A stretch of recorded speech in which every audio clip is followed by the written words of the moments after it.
சங்கீதம் 37. பொல்லாதவர்களை குறித்து எரிச்சலடையாதே, நியாயக்கேடு செய்கிறவர்கள் மேல் பொறாமை கொள்ளாதே. அவர்கள் புல்லை போல் சீக்கிரமாய் அறுப்புண்டு பசும் பூண்டை போல் வாடிப்போவார்கள். கர்த்தரை நம்பி நன்மை செய், தேசத்தில் குடியிருந்து சத்தியத்தை மேய்ந்து கொள். கர்த்தரிடத்தில் மனமகிழ்ச்சியாயிரு, அவர் உன் இருதயத்தின் வேண்டுதல்களை உனக்கு அருள் செய்வார். உன் வழியை கர்த்தருக்கு ஒப்புவித்து அவர் மேல் நம்பிக்கையாயிரு, அவரே காரியத்தை வாய்க்க பண்ணுவார். உன் நீதியை வெளிச்சத்தைப் போலவும் உன் நியாயத்தை பட்டப்பகலைப் போலவும் விளங்க பண்ணுவார். கர்த்தரை நோக்கி அமர்ந்து அவருக்கு காத்திரு. காரிய சித்தியுள்ளவன் மேலும் தீவினைகளை செய்கிற மனுஷன் மேலும் எரிச்சலாகாதே. கோபத்தை நெகிழ்ந்து உக்கிரத்தை விட்டுவிடு. பொல்லாப்பு செய்ய ஏதுவான எரிச்சல் உனக்கு வேண்டாம். பொல்லாதவர்கள் அறுப்புண்டு போவார்கள். கர்த்தருக்கு காத்திருக்கிறவர்களோ பூமியை சுதந்திரித்துக் கொள்வார்கள்.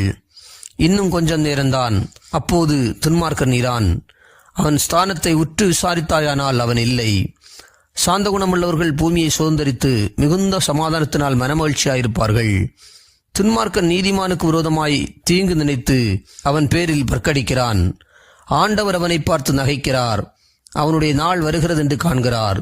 சிறுமையும் எளிமையுமானவனை மடிவிக்கவும் செம்மை மார்க்கத்தாரை விலப்பண்ணவும் துன்மார்க்கர் பட்டயத்தை உருவி தங்கள் வில்லை நாணேற்றுகிறார்கள். ஆனாலும் அவர்கள் பட்டயம் அவர்களுடைய இருதயத்துக்குள் உருவிப்போம்.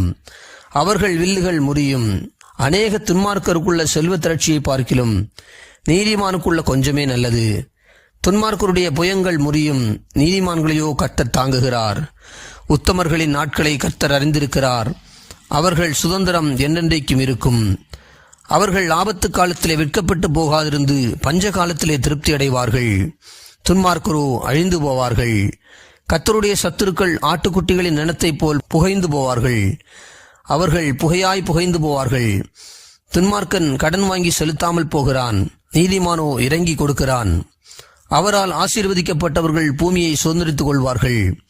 அவரால் சபிக்கப்பட்டவர்களோ அறுப்புண்டு போவார்கள். நல்ல மனுஷனுடைய நடைகள் கர்த்தரால் உறுதிப்படும். அவனுடைய வழியின் மேல் அவர் பிரியமாயிருக்கிறார். அவன் விழுந்தாலும் தள்ளுண்டு போவதில்லை. கர்த்தர் தமது கையினால் அவனை தாங்குகிறார். நான் இளைஞனாயிருந்தேன், முதிர்வயதும் உள்ளவனும் ஆனேன். ஆனாலும் நீதிமான் கைவிடப்பட்டதையும் அவன் சந்ததி அப்பத்துக்கு இறந்து திரிகிறதையும் நான் காணவில்லை. அவன் நித்தம் இறங்கி கடன் கொடுக்கிறான்.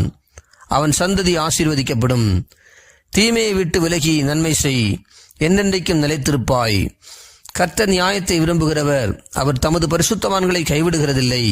அவர்கள் என்றைக்கும் காக்கப்படுவார்கள். துன்மார்க்கருடைய சந்ததியோ அறுப்புண்டு போம்.